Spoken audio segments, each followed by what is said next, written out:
자, 안녕하세요. 오늘은 간단하게 포토샵으로 할 수 있는 것을 요약해서 한번 배워보도록 하겠습니다. 그러니까 다음 시간부터는 하나씩 잘라가지고 구체적으로 배워보고, 오늘은 전체적인 걸 포토샵으로 보정하는 걸 한번 해보려고 해요. 그러니까 그 책 보면 앞에 목차 같은 거 나오잖아요. 보면 전체적으로 어떻게 되어 있는지 다 알 수 있는 것처럼 포토샵을 간단하게 핵심적인 거, 어떻게 보면 그게 어떻게 보면 제일 기초적이고 중요한 건데, 그것을 간단하게 한번 요약해서 오늘 보는 걸 배워보겠습니다. 지난 시간에 말씀드린 것처럼 포토샵 최신 버전이면 포토샵 2020이거든요. 그것을 다운로드 받으면 이렇게 뜨죠. 설치가 됩니다. 그래서 클릭을 하면 실행이 되고, 지금 여러분들 같은 경우는 이게 화면에 포토샵 화면이 나오겠죠. 무슨 애기가 무슨 물고기가 그림 같은 거 나오잖아요. 지금은 이 듀얼 모니터로 돼 있어 가지고 그림만 잠깐 안 나왔어요. 어쨌든 이렇게 나오겠죠. 이렇게. 요거는 옛날 버전에는 이런 게 없었는데, 최근 버전에서는 이렇게 바로 그 프로그램이 뭐랄까 작업 화면이 안 뜨고 홈 화면이라는 게 하나 생겼어요. 그래서 저도 뭐랄까 저는 필요 없어가지고 다 꺼놨는데, 이게 뭐냐면 새롭게 배우시거나 하시는 분들에게는 되게 유용하더라고요. 한번 보겠습니다.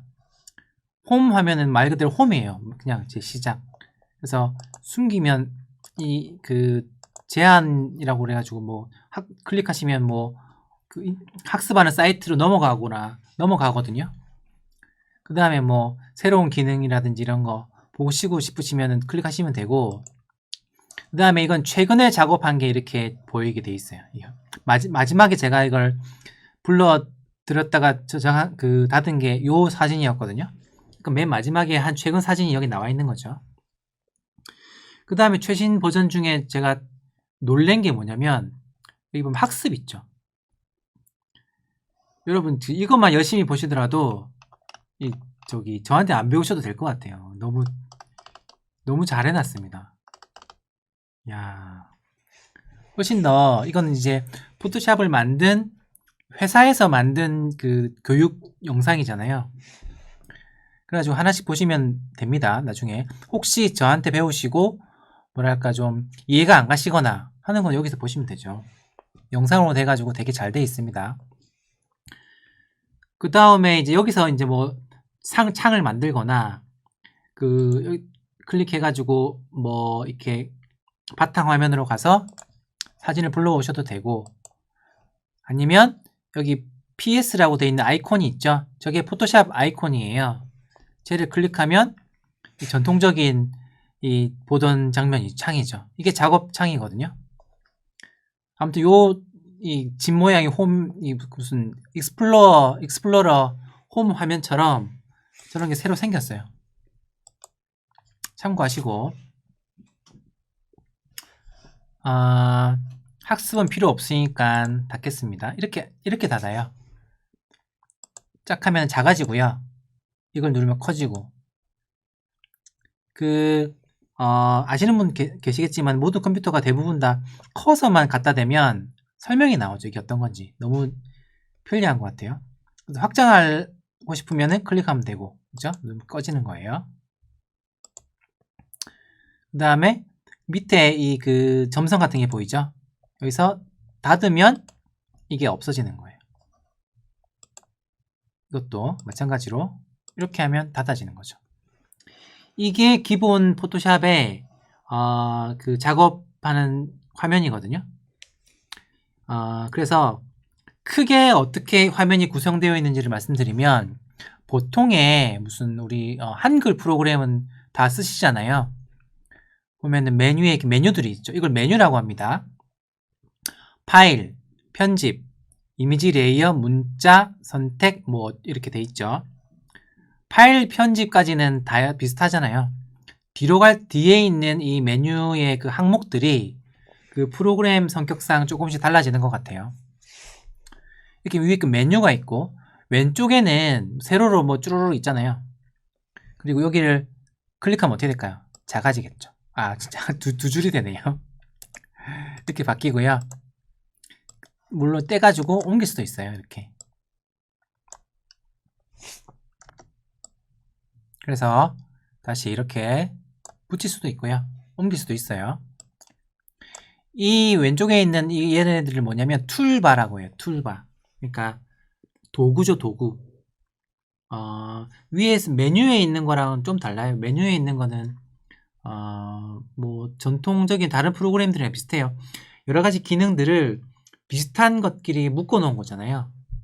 그러니까 뭐 파일을 여니 닫니 뭐 주로 그런 거죠.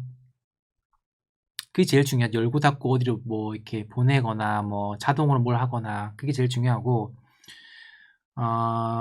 편집은 사진을 불러왔을 때 뭘 나중에 하겠지만 모양을 변형시키는 기능이 여기 있고 그 다음에 제일 자주 쓰는 거는 마지막에 한 걸 취소하거나 뭐 그런 거 하죠. 그 다음에 설정하거나 그런 게 있죠. 이미지가 세 번째 칸이 이미지잖아요. 이미지 칸이 제일 중요해요. 뭐 포토샵이 뭐 이미지를 조정하는 거니까 그렇기도 한데 제일 중요하고 많이 쓰는 기능이 여기 다 들어가 있어요. 지금 클릭이 안 되잖아요. 이거는 이제 사진이 우리 그 선반에 도마 위에 사진이 하나도 없기 때문에 그런 거예요. 그래서 비활성화되어 있다고 그러죠. 이런 거를. 그래서 비활성화되어 있는 겁니다. 레이어도 포토샵의 중요하고 강력한 기능인데 나중에 한번 배워보도록 하겠습니다. 문자는 글자 같은 거를 포토샵에 써넣을 때 들어가는 거죠. 글자 안 쓰면 필요 없죠. 선택은 말 그대로 선택이에요. 어떤 부분을 전체를 선택하거나 특정한 부분을 선택하거나 색깔별로 선택하거나 할 때 들어가는 거고요. 필터는 기초에서는 필터가 거의 필요 없고요. 그리고 필터에서 쓰는 거는 선명 효과 정도 하나 정도 있어요. 나중에 제가 이것도 가르쳐 드리는데 그 외에는 거의 필요 없는 것 같아요. 뭔가 포토샵으로 뭔가 합성을 하거나 뭔가 그 무슨 영화 포스터 만들듯이 하는 경우에 완전히 그 다른 이미지로 하거나 할 때는 좀 쓰지만 거의 쓰지 않는 것 같아요. 3D도 제가 한 번도 저 쓴 적 없고요. 보는 거는 확대하거나 축소하거나 뭐 그런 걸 제일 많이 쓰거든요. 그러니까 그거 말고는 잘 안 쓰죠. 이거는 이제 오른쪽에 있는 걸 윈도우, 창이라고 하잖아요. 창문 이런 걸 다 뗄 수 있거든요. 이렇게.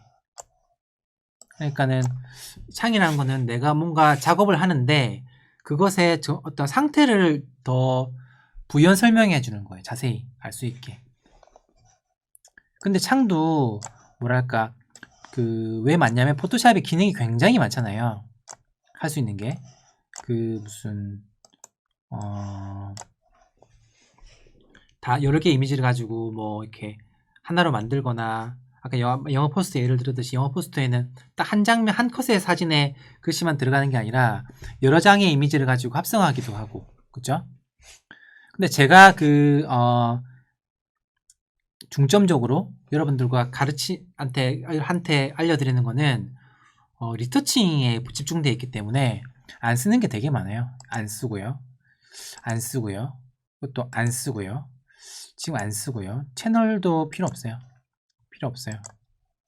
색상은 거의 필요 없어요. 레이어는 나중에 배웁니다. 그럼 다 빼면 아무것도 없다 그죠? 필수 기능은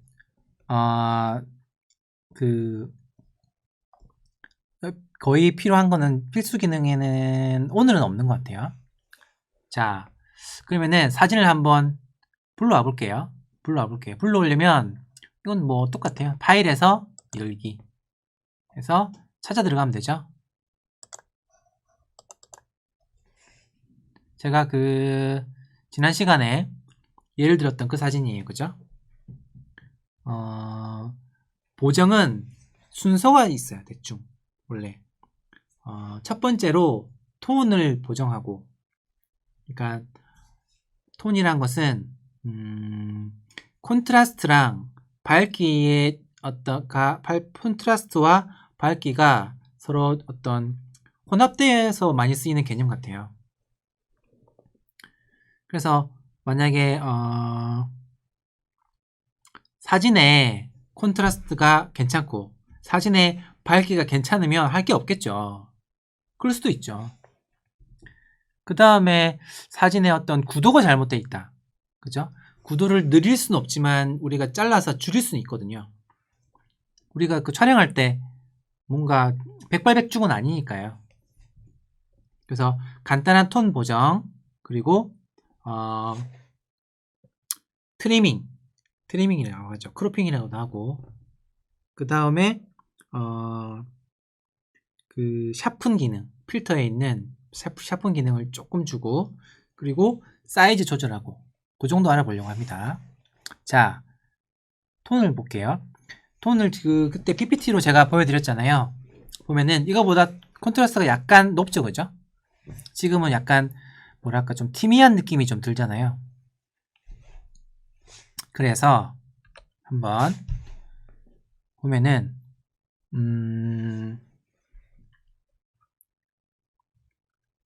가장 톤 보정에서 기초적인 게 뭐냐면 레벨이라는 게 있어요. 그걸로 한번 해보겠습니다.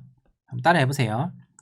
포토샵에서 다시 아까 말씀드렸죠. 제일 중요한 메뉴가 뭐라고 그랬죠? 이미지라고 그랬어요. 이미지에서 조정에 들어가시면 또 세부 메뉴가 나와요. 이미지가 제일 중요하다고 말씀드렸죠. 그 중에서도 조정에 들어가 있는 게 포토샵에서 제일 많이 쓰는 메뉴들이에요. 그 중에서 오늘은 레벨에 대해서 한다고 그랬으니까는 레벨을 클릭하시면 이렇게 이런 그 레벨 창이 떠요. 레벨에서 그 제일 레벨뿐만 아니라 이런 히스토그램이 뜨죠. 혹시 그 히스토그램이 뭔지 잘 모르시는 분들은 따로 한번 꼭 배우시는 게 좋고요. 디지털 카메라로 촬영할 때 재생 메뉴에 이 히스토그램이 뜨잖아요. 그 명부, 그죠? 안부죠. 중간에 회색이잖아요, 그죠? 뭐 하이라이트, 섀도우라고도 말하고, 뭐 사람마다 다 좀 다른데요. 밝은 부분이 거의 없잖아요.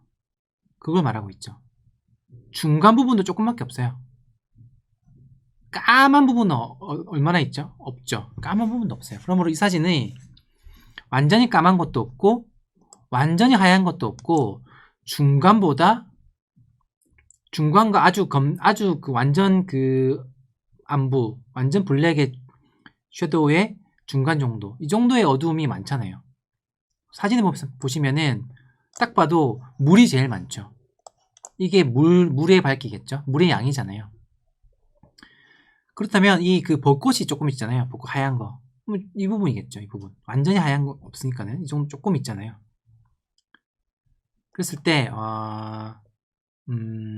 제 생각에 자동 기능이 있어요. 그 레벨, 그러니까 톤 보정할 때 클릭하시면 어느 정도 뭐가 바뀌었죠? 보셨어요?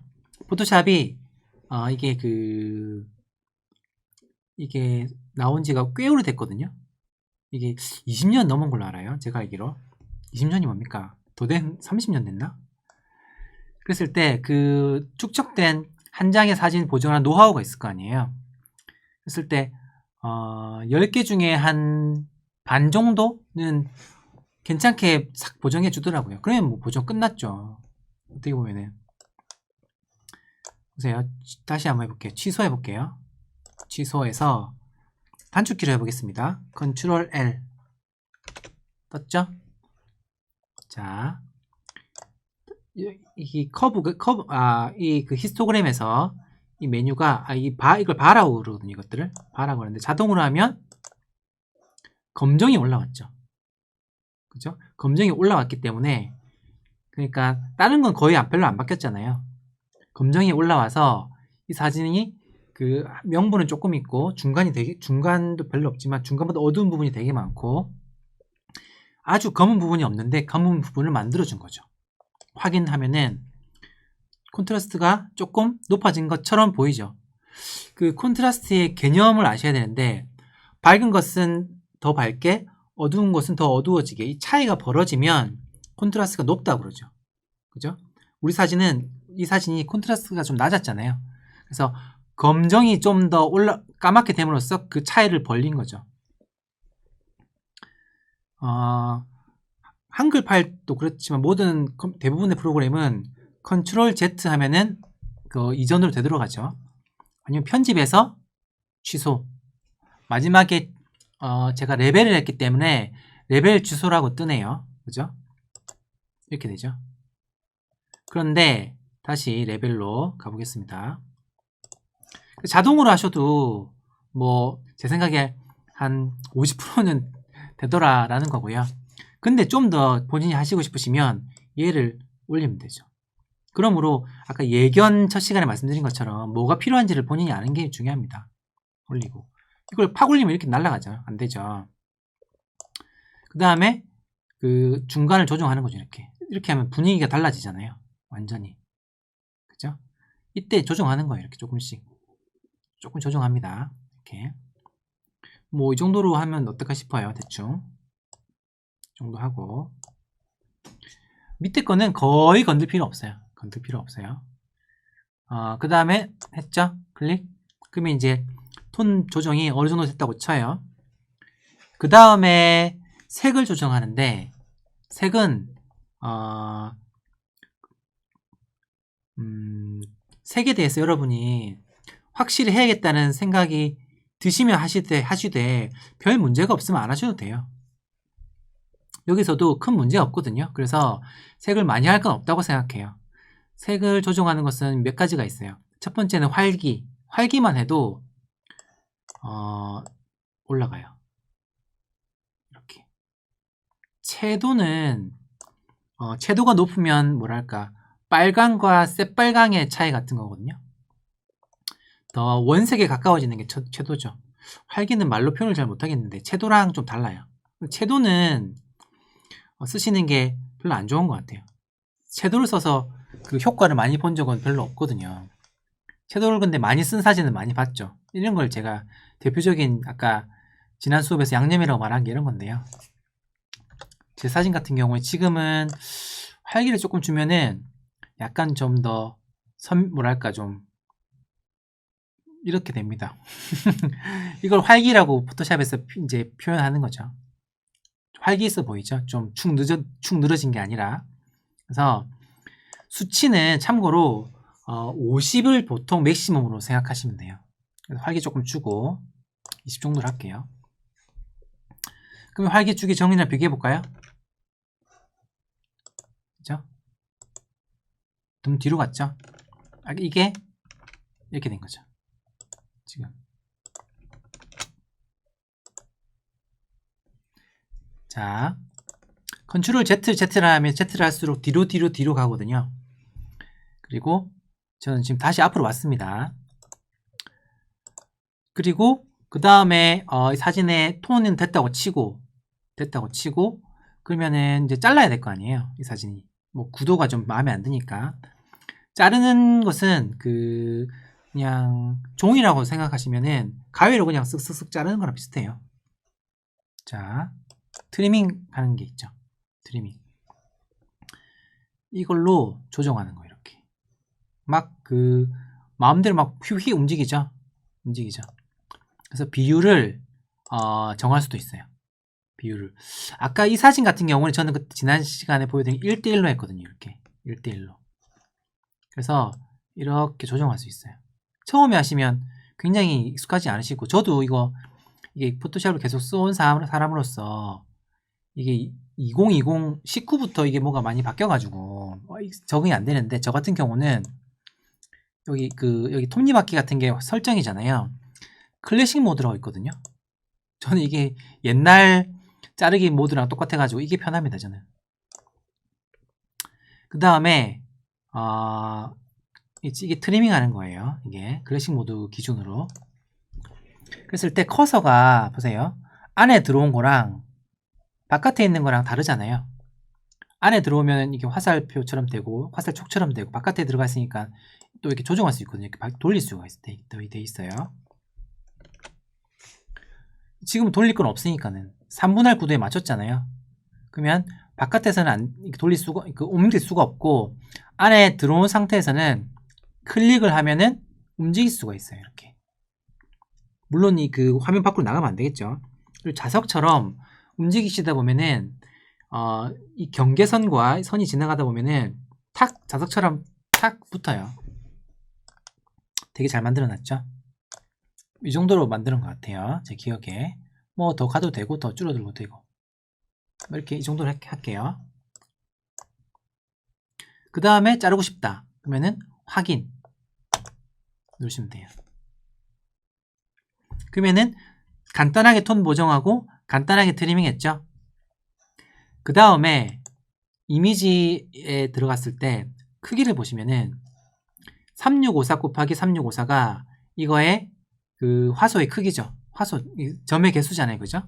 300dpi로 출력했을 때 이렇게 나온다는 건데, 300dpi로 출력한다는 것은 그 종이에 나온다는 거예요. 종이에 출력할 때 300dpi가 의미가 있지. 그래서 300dpi로 종이에 뽑으니까는 이렇게 큰 사이즈가 필요한 거죠. 큰 화소가 필요한 건데, 그게 아니라 이걸로 그냥 인터넷에만 올리겠다 그러면은 필요 없죠. 근데 그렇다고 해서 지금 사이즈를 작게 해서 저장할 수는 없잖아요. 그렇다가 나중에 큰 게 필요할 수도 있으니까. 그래서 일단은 자, 이 사이즈로 저장을 해야겠죠. 이렇게 큰 사이즈에서 작업한 것을 저장을 해야 되니까는 다른 이름으로 저장을 해야겠죠. 같은 이름으로 저장하면은 이제 덮어 안 되잖아요. 덮어 쓰게 되니까 내 컴퓨터에 표시 안 하겠습니다. 클라우드 지금 안 할 것 같고. 그래서 5446이 번호예요. 그래서 저 같은 경우는 R 많이 쓰거든요. R. 이제 리터칭 했다 그 뜻이에요. 이미지 옵션이라고 돼 있죠. 이거는 사이즈가 커야지 화질이 안 떨어지고, 이거는 압축률을 낮춰가지고 용량을 낮추는 거예요. 용량을. 근데 이제 화질을 생각하면 낮출 필요가 없겠죠. 12로 하고 11, 12는 거의 눈으로 구분하기 힘든 정도인데요. 아무튼 클릭합니다. 그러면 바탕화면에 저장됐겠죠. 숙제로 만약에 숙제는 카페에 올리거나, 제가 카페에서 항상 숙제를 받기 때문에 그 사이즈를 줄일 때는 여기서 사이즈를 줄여 보겠습니다. 이미지 크기에서 얘를 픽셀로 줄이면 바꿔야 되거든요. 몇 센치로 나오는지는 우리가 지금 궁금하지 않잖아요. 픽셀이죠. 픽셀 3654 픽셀이 필요 없고, 800 픽셀 정도로 하면은 그냥 제일 무난해요. 그래서 800 입력하는 게 아니라 800. 그러면 38.2메가였는데 1.8메가로 확 줄었죠. 확인하면 줄어듭니다. 이렇게. 너무 작죠? 그러면은 툴 가서 그 돋보기 툴이 있거든요. 띡 눌러서 100%로 하는 화면 맞추기를 하면은 이 화면에 꽉 차게 보여져요. 100%라는 것은 100%라는 것은 1대1 대응하는 거거든요. 그러니까 이 모니터도 한 점이 돼 있잖아요. 그리고 이 사진도 한 점이 있죠. 1대1 대응해서 그 원본 화면의 어떤 상태를 가장 잘 보여줄 수 있는 게 100%예요. 근데 100%로 해도 지금은 되게 작죠. 사진을 줄였으니까 그런 거예요. 자, 그래서 이것을 다른 이름으로 저장을 하면 되겠죠. 아이고, 제가 모르고 단축키로 했네요. 다시 다른 이름으로 저장하면 되겠죠. 그래서 다른 이름으로 저장을 해 보겠습니다. 여기 덮었으면 안 되겠죠. 그래서 그냥 R 할게요. R. 그래서 저장을 하면 되겠습니다. 그래서 이 사진에서 마지막으로 하나만 더 하면은 선명 효과 한번 줘볼게요. 내부 선명 효과 준다고 그랬죠. 선명 효과는 제일 많이 쓰는 게 그냥 선명하게 하시면 돼요. 하나, 둘, 셋, 네 번째 보면은 선명해지죠. 보시면은 화면 맞추기 해서 컨트롤 Z 해볼게요. 제가 달라졌죠. 그죠? 이거랑 요 차이죠. 우리가 본인이 찍은 것은 안 선명한데 인터넷에 있는 사진은 선명한 게 너무너무 선명한 게 많잖아요. 샤픈을 많이 줘서 그래요. 샤픈은 제 생각에 안 주셔도 큰 문제는 없는데 조금씩만 주시는 게 좋아요. 많이 주면 화질이 떨어지고 샤픈이 많이 적용이 되어서 보이는 그 선명한 사진이 너무 많은데 이게 좀 뭐랄까 과하다 싶은 게 되게 많습니다. 그래서 이 정도로 마지막까지 샤픈 정도 주면은 기본적인 톤 보정의 1단계는 하는 것 같아요. 아시겠죠? 자, 그러면은 3회차는 여기까지 하도록 하겠습니다.